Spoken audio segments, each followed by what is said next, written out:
A retomada econômica, assunto que gera debate e expectativas do empresariado brasileiro, já é apontada aí por muitas entidades assim que a pandemia der sinais de controle e a vacinação avançar em todo o mundo. Mas para as empresas, quais os desafios que essa economia ainda instável traz?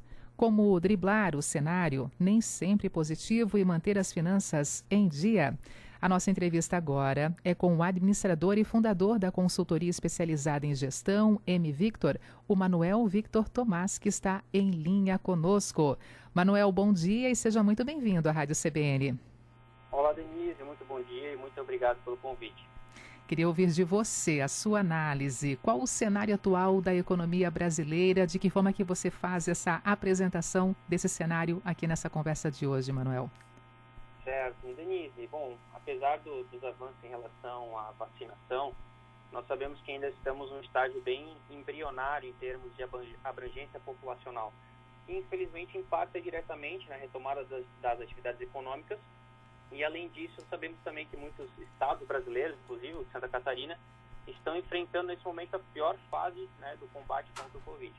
Então, pensando em gestão financeira dos negócios, a grande maioria das empresas, sem dúvida, ainda vai passar por um momento de estresse, um momento de enfrentamento aí de mares revoltos, onde a boa gestão vai ser um fator decisivo para a manutenção das operações. E nesse momento é importante a gente olhar para dentro de casa com um olhar um pouco mais pragmático, com um olhar um pouco mais conservador e fazer uma avaliação aí de todos os pontos-chave dos negócios para que o empreendedor consiga tomar as melhores decisões. Pois é, neste cenário, quais indicadores financeiros que as empresas devem acompanhar e como utilizá-los também na prática, para fortalecer os negócios? Legal. Uma das principais ferramentas para ficar de olho, sem dúvida, é a análise do fluxo de caixa.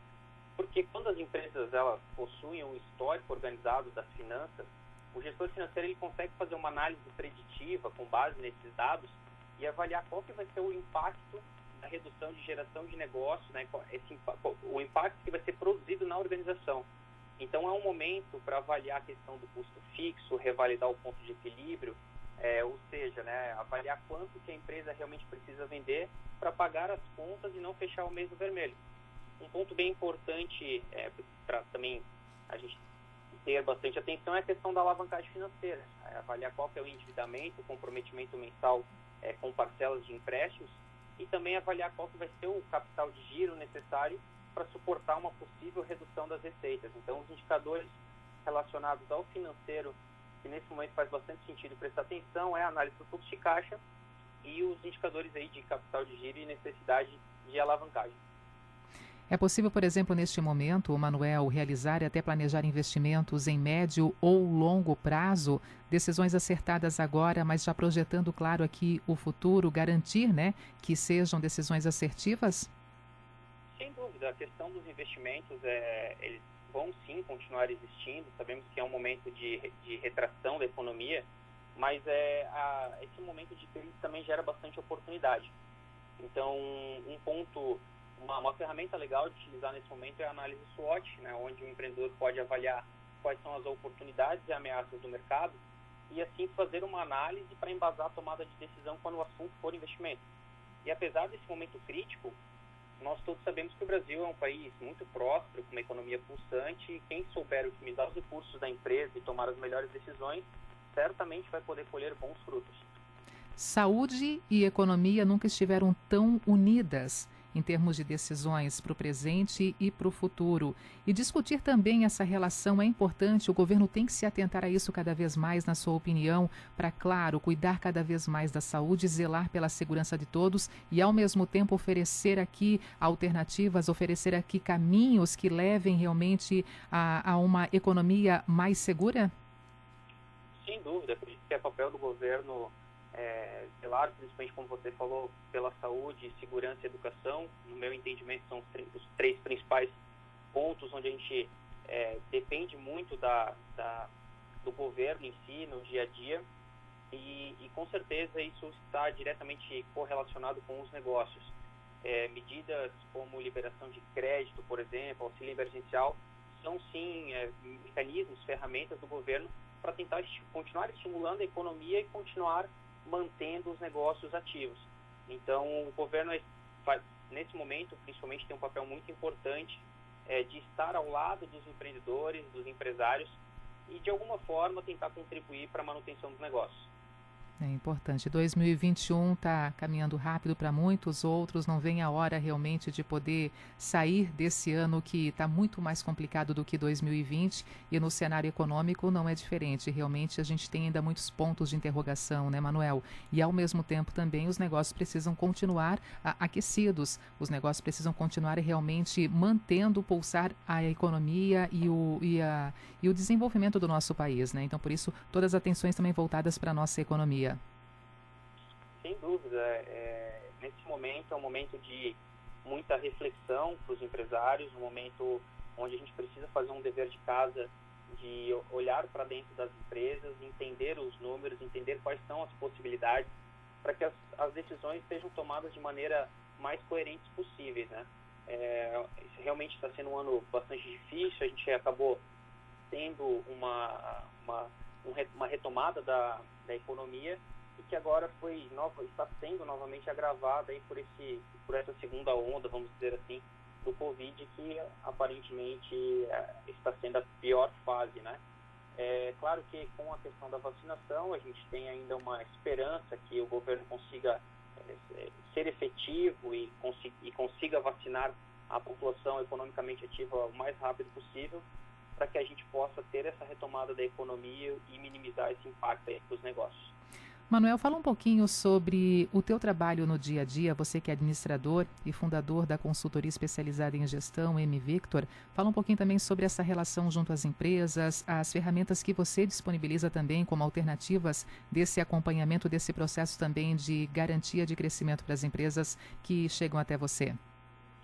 Certo, Denise. A nossa empresa ela é baseada em 3 pilares, que é a consultoria de gestão, o BPO financeiro, que é a terceirização dos serviços administrativos financeiros, e a área de tecnologia. Então, na prática, no dia a dia, a gente apoia os empresários a realizarem o potencial que eles têm e performarem melhor em seus negócios. Então, o BPO financeiro, que é uma ferramenta que nós disponibilizamos para os nossos clientes, que é essa terceirização do setor financeiro, ela possibilita os empreendedores a focarem no core business, focarem naquilo que gera receita para a empresa. E deixando assim a parte financeira administrativa a cargo da nossa empresa, com profissionais especializados e qualificados, para que a gente consiga ter os dados da empresa, os dados financeiros sempre organizados, estruturados, para embasar a tomada de decisão. Então, nossa área de tecnologia fornece esses indicadores para os empresários terem sempre esses dados atualizados em tempo real. E a área de consultoria, ela é a cereja do bolo, onde a gente vai discutir a estratégia do negócio, vai apoiar o empresário a tomar as decisões e entender qual que é o cenário que a empresa está inserida, quais são as oportunidades que ela pode atacar e quais são as ameaças que ela precisa mitigar ou se defender. Então, nosso trabalho é um trabalho bem próximo do empresário, para que, de fato, a gente consiga prover todo esse apoio. E assim, quando precisa ser colocada, né, por exemplo, pontuar ali mudanças que passam, por exemplo, diretamente pela opinião, pela conduta, pelas decisões do próprio gestor, do empresário, dono do empreendimento. Nem sempre é fácil mudar a cabeça daquela pessoa que às vezes não consegue ter essa visão mais ampla das decisões que não são sempre assertivas? Sim, existem conflitos, é normal. Quando a gente fala de gestão, eu costumo dizer que não se tem certo e errado, existem opiniões diferentes, mas o que a gente tenta sempre fazer é respeitar a história do empresário, porque afinal de contas, se ele nos contratou para dar um apoio, a empresa ela já existia, ela já tem a sua história. Então o que a gente tenta fazer é utilizar o nosso conhecimento de gestão, o nosso bom senso e apoiar esse empresário. É claro que nem sempre a gente vai ter um acordo, né, o entendimento das duas partes igualitário, da mesma forma, mas isso é perfeitamente normal.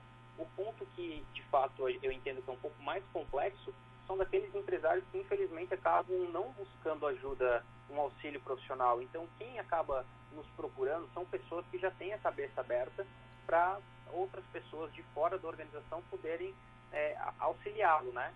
Mas aquelas pessoas que, infelizmente, acabam não tomando essa decisão de buscar uma ajuda, de conversar com outros empresários, com outras pessoas, às vezes acabam pagando um preço desnecessário por tomarem decisões sem terem uma segunda opinião. Novos comportamentos na relação de trabalho, aqui colocando muito em pauta o home office, que para muitos veio para ficar. Ele agora está em alta em meio à pandemia, mas também poderá ficar sim no futuro nessa relação, o tempo casa, o tempo serviço e aproveitar todas essas oportunidades. É possível manter uma operação 100% nesse modelo home office, na sua opinião? Depende, né? Essa questão do home office, ela está muito ligada com o modelo de operação, modelo de negócio das empresas, né? Então, existem empresas de tecnologia, empresas de serviços financeiros que elas já possuem uma maior aderência para esse modelo do home office, né? Já outros nem tanto, infelizmente. Outro ponto, né, do home office é a questão da localização das empresas, onde elas estão. Então, em grandes centros como São Paulo, Rio e grandes capitais, o home office parece fazer mais sentido. Justamente por evitar essa questão do deslocamento, a questão também dos custos, né, que os colaboradores acabam tendo e também do tempo de trânsito. E já em cidades um pouco menores, como é o caso de Blumenau, muitas empresas ainda optam por manter ou o sistema híbrido ou o 100% presencial. Um ponto bem importante para se destacar em relação ao trabalho remoto é o papel dos líderes, dos gestores, de conseguirem cuidar tanto da cultura da empresa, da cultura organizacional, quanto também da saúde mental dos colaboradores. A gente teve um impacto bastante grande para aquelas empresas que tiveram que colocar os seus colaboradores em home office a toque de caixa, que foi justamente um certo despreparo de ter esses colaboradores trabalhando dentro das suas casas. Tivemos também a questão das creches e escolas, né, do fechamento de creches e escolas, que também foi um ponto bem crítico para que as pessoas pudessem trabalhar das suas casas e de uma forma confortável e produtiva. Legal, Manuel. Para poder finalizar, então, novamente aqui o ponto de destaque, a retomada econômica, o que esperar do mercado para os próximos meses? As empresas podem, de alguma forma, aí, se manterem otimistas? No meu entendimento, seria, de uma certa forma, hipocrisia dizer que todas as empresas deveriam se manter otimistas. A gente está passando, sim, por um momento complicado, muitos segmentos foram severamente afetados, mas isso não significa que a gente não possa e não deva buscar caminhos para driblar toda essa situação e manter os nossos negócios numa rota próspera.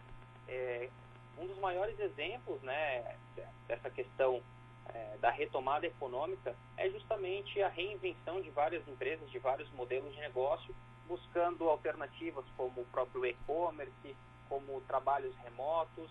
Então, existem algumas formas de tentarmos reduzir esse impacto e até mesmo criarmos novas oportunidades aí diante de toda essa crise.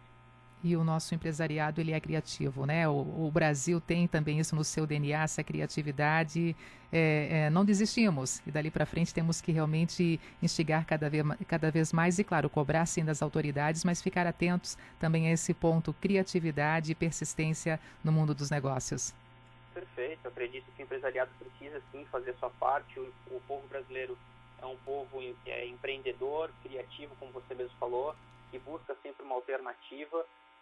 O governo precisa sim fazer a sua parte, precisamos estar atentos, porém a gente não pode terceirizar toda a responsabilidade para o governo, porque a gente sabe que é uma situação totalmente atípica. Então é a hora do nosso empresariado aí parar para pensar, refletir, discutir, buscar ajuda, trocar experiências com os empreendedores e assim tentar reduzir o impacto e acelerar essa retomada econômica. Verdade. Manuel, muito obrigada, tá, por essa conversa aqui na Rádio CBN e pela sua participação. Um bom dia para você. Eu que agradeço, Denise. Muito obrigado, tá? Forte abraço. Conversamos com o consultor e gestor empresarial Manuel Victor Tomás, o atual momento econômico do nosso país, também aqui falando sobre desafios e principalmente como driblar, né, o cenário que nem sempre é positivo e manter as finanças em dia.